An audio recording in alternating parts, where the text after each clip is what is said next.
Hello everyone, welcome to Learnable Pro NEET Telugu. This is your educator Vidya. ఈ వీడియోలో మనం next chapter biological classification గురించి నేర్చుకుందాం. సో బయోలాజికల్ క్లాసిఫికేషన్లో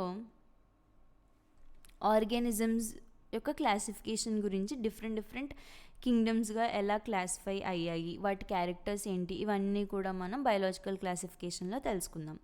సో మనకి ముందు చాప్టర్లో నేర్చుకున్నట్టు క్లాసిఫికేషన్ అంటే ఏంటి, డిఫరెంట్ ఆర్గానిజమ్స్ని వాటిలో ఉన్న క్యారెక్టర్స్ని బేస్ చేసుకుని, సిమిలర్ అండ్ డిసిమిలర్ క్యారెక్టర్స్ని బేస్ చేసుకుని గ్రూప్స్ కింద డివైడ్ చేస్తే ఆ ప్రాసెస్ని క్లాసిఫికేషన్ అని చెప్పి అన్నామన్నమాట.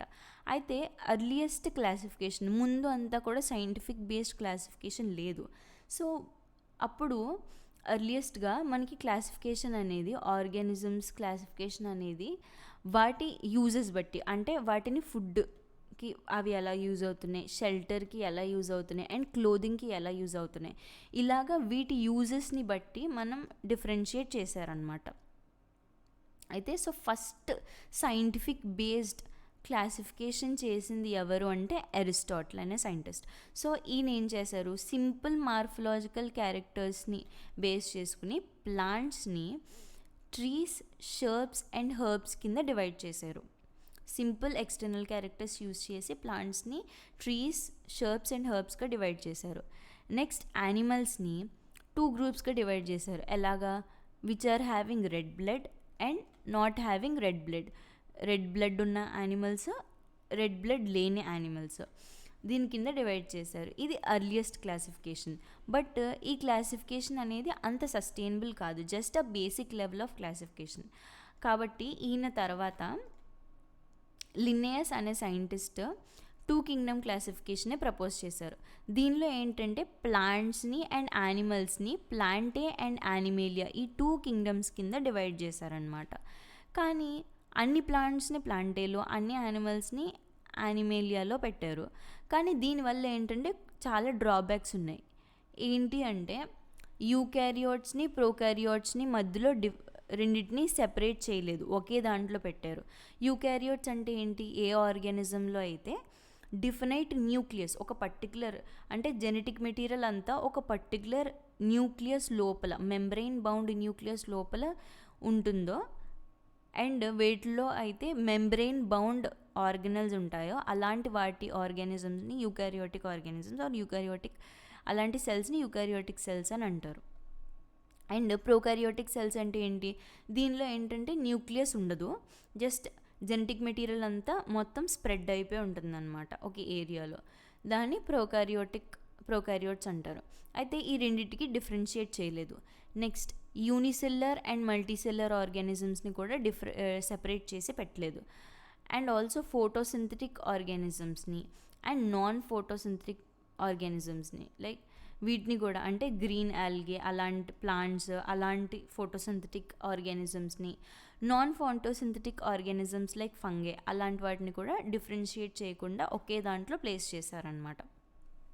ఇది 2 కింగ్డమ్ క్లాసిఫికేషన్ ఆఫ్ డ్రాబ్యాక్స్. అందుకని దాని తర్వాత 3 కింగ్డమ్ క్లాసిఫికేషన్ అనేది ప్రపోజ్ చేశారు.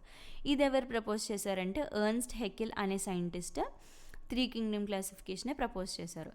దీనిలో ఏంటంటే ఫస్ట్ టైం కింగ్డమ్ ప్రొటిస్టాని ఇంట్రడ్యూస్ చేశారు. సో ప్రొటిస్టాలో ఏముంటాయి అంటే యూనిసెల్యులర్ యూకారియోటిక్ ఆర్గానిజమ్స్ అన్నిటినీ కూడా ప్రొటిస్టాలో ఇంక్లూడ్ చేశారనమాట. సో 3 కింగ్డమ్ క్లాసిఫికేషన్లో ఏమున్నాయి, ప్రొటిస్టా, ప్లాంటే అండ్ యానిమేలియా, ఈ 3 కింగ్డమ్స్ కూడా మనకి వీటిలో ఉన్నాయి. దీని తర్వాత కూడా ఇది కూడా కంప్లీట్గా అన్ని సెపరేట్ చేయలేకపోయింది కాబట్టి దీని తర్వాత 4 కింగ్డమ్ క్లాసిఫికేషన్ వచ్చింది. సో 4 కింగ్డమ్ క్లాసిఫికేషన్ ఎవరు ప్రపోజ్ చేశారు అంటే కోప్లాండ్ అనే సైంటిస్ట్ ప్రపోజ్ చేశారు. దీనిలో ఫస్ట్ టైం మొనీరా అనే కింగ్డమ్ని ఇంట్రడ్యూస్ చేశారు. సో మొనీరాలో ఏంటి, అన్ని ప్రోకారియోటిక్ ఆర్గానిజమ్స్ అన్నిటినీ కూడా మొనీరాలో ఇంక్లూడ్ చేశారు. సో 4 కింగ్డమ్ క్లాసిఫికేషన్లో ఏంటి, మొనీరా, ప్రొటిస్టా, ప్లాంటే, యానిమేలియా, ఈ 4 కింగ్డమ్స్ కూడా మనకి ఇందులో ఉన్నాయి. దీని తర్వాత 5 కింగ్డమ్ క్లాసిఫికేషన్ వచ్చింది. దీన్ని ఆర్హెచ్ విటెకర్ అనే సైంటిస్ట్ 1969లో ప్రపోజ్ చేశారు. ఇది చాలా ఇంపార్టెంట్ క్లాసిఫికేషన్. అయితే దీనిలో ఏంటంటే ఫస్ట్ టైం కింగ్డమ్ ఫంగై అనే కింగ్డమ్ని ప్రపోజ్ చేశారు ఈ 4కి. సో దీనిలో ఏమేమి ఉన్నాయి, మొనీరా, ప్రొటిస్టా, ఫంగై, ప్లాంటే, యానిమేలియా, ఈ 5 కింగ్డమ్స్ కూడా ఉంటాయన్నమాట. అయితే దీనిలో ఏంటంటే మెయిన్ క్రైటీరియా ఏంటి, మనకి 5 కింగ్డమ్ క్లాసిఫికేషన్లో ఆర్గానిజంని ఇలా డివైడ్ చేయడానికి ఏంటి మెయిన్ క్రైటీరియా అంటే దాని cell structure, body organisation, mode of nutrition, reproduction and phylogenetic relationships. So ఈ 5 క్యారెక్టర్స్ కూడా బేస్ చేసుకుని ఈ 5 కింగ్డమ్ క్లాసిఫికేషన్ అనేది చేశారనమాట ఆర్హెచ్ విటెక్కర్. ఇది కూడా మొత్తం కంప్లీట్గా చేయలేకపోయింది కాబట్టి నెక్స్ట్ 6 కింగ్డమ్ క్లాసిఫికేషన్ అనేది ప్రపోజ్ చేశారు. ఇది ఎవరు చేశారంటే కార్ల్ వోయిజ్ అనే సైంటిస్ట్ ప్రపోజ్ చేశారు. దీనిలో ఏం చేశారంటే ఈయన మొనీరా కింగ్డమ్ని 2 కింద డివైడ్ చేశారు, ఆర్కియా కింద అండ్ బ్యాక్టీరియా కింద డివైడ్ చేశారు. సో దీనిలో మొత్తం ఏమేమి ఉంటాయి అంటే 6 kingdoms, archaea, bacteria, protista, fungi, plantae, animalia, ఈ 6 కింగ్డమ్స్ కూడా మనకి 6 కింగ్డమ్ క్లాసిఫికేషన్లో ఉంటాయి. ఈయనే 6 కింగ్డమ్ క్లాసిఫికేషన్తో పాటు 3 డొమైన్ సిస్టమ్ కూడా క్లాసిఫై చేశారు. అంటే ఏంటి, 3 డొమైన్స్ ఉంటాయన్నమాట. అంటే ఆర్కియా ఒక డొమైన్, బ్యాక్టీరియా ఒక డొమైన్ అండ్ యూకారియా ఒక డొమైన్. సో యూకారియాలో ఏమొస్తాయి, protista, fungi, plantae, animalia, eukaryotic organisms అన్నీ యూకారియాలో. అండ్ ప్రొకారియోటిక్లో 2 కింద డివైడ్ చేశారు, ఆర్కియా అండ్ బ్యాక్టీరియా కింద. ఇవన్నీ కూడా ఉంటాయన్నమాట 6 కింగ్డమ్ క్లాసిఫికేషన్లో. అయితే అర్లియస్ట్ క్లాసిఫికేషన్లో మనకి బ్యాక్టీరియాని, blue green algae, fungi, mosses, ferns, gymnosperms and angiosperms ఇవన్నిటిని కూడా కంబైన్ చేసి ప్లాంట్స్లోనే ప్లేస్ చేస్తారు, వాటిని డిఫరెన్షియేట్ చేయలేదు. దీనిలో ఏమైంది అని అంటే ప్రోకారియోటిక్ బ్యాక్టీరియాని లైక్ ప్రోకారియోటిక్ ఆర్గానిజమ్స్ లైక్ బ్యాక్టీరియాని అండ్ బ్లూ గ్రీన్ ఆల్గే సైనోబ్యాక్టీరియాని, యూకారియోటిక్ ఆర్గానిజమ్స్ని ఈ రెండింటిని కూడా కలిపి మనకి ప్లాంట్స్లో ప్లేస్ చేశారు, ఒకటే కింగ్డమ్లో ప్లేస్ చేశారు. అండ్ ఆల్సో యూనిసెల్యులర్ ఆర్గానిజమ్స్ని అండ్ మల్టీసెల్యులర్ ఆర్గానిజమ్స్ని కూడా కంబైన్ చేసి ఒకటే దాంట్లో ప్లేస్ చేశారు. లైక్ ఫర్ ఎగ్జాంపుల్ క్లామిడోమోనాస్ ఉంది, అది unicellular organism, and spirogyra multicellular organism. ఈ రెండింటిని కూడా డిఫరెన్షియేట్ చేయకుండా ఒకే అండర్లో ప్లాంట్స్లో ఆల్గేలో ప్లేస్ చేశారనమాట. And also heterotrophic organisms like fungi, అంటే వాటి ఫుడ్ కోసం పక్కన ఆర్గానిజమ్స్ మీద డిపెండ్ అయ్యే వాటిని హెటిరోట్రోఫిక్ ఆర్గానిజమ్స్ అంటారు. సో అలాంటి ఆర్గానిజమ్స్ని ఆటోట్రోఫిక్ ఆర్గానిజమ్స్లో, అంటే వాటి ఫుడ్ని అవే తయారు చేసుకునే ఆర్గానిజమ్స్ ఆటోట్రోఫిక్. సో ఆ రెండింటిని కంబైన్ చేసి మనకు ఒకటే గ్రూప్లో పెట్టారు. ఇవన్నీ కూడా అర్లియస్ట్ క్లాసిఫికేషన్ యొక్క డ్రాబ్యాక్స్. అండ్ ఆల్సో సో ఇదంతా కూడా డ్రాబ్యాక్స్ అనమాట. అయితే ఇప్పుడు ఏ కింగ్డమ్లో ఏమేమి ఇంక్లూడ్ అవుతాయి అంటే మొనీరాలో అన్ని ప్రోకారియోటిక్ ఆర్గానిజమ్స్ ఉంటాయి. అండ్ ప్రొటిస్టాలో, కింగ్డమ్ ప్రొటిస్టాలో యూనిసెల్యులర్ యూకారియోటిక్ ఆర్గానిజమ్స్ అన్నీ కూడా ఉంటాయి.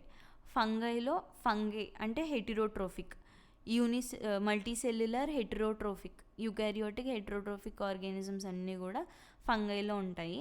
ప్లాంట్స్లో ఆటోట్రోఫిక్ మల్టీసెల్యులర్ ఆర్గానిజమ్స్ అండ్ యానిమల్స్లో హెటిరోట్రోఫిక్ మల్టీసెల్యులర్ ఆర్గానిజమ్స్ అన్నీ కూడా, సెల్ వాల్ లేని ఆర్గానిజమ్స్ అన్నీ కూడా యానిమేలియాలో ఉంటాయన్నమాట.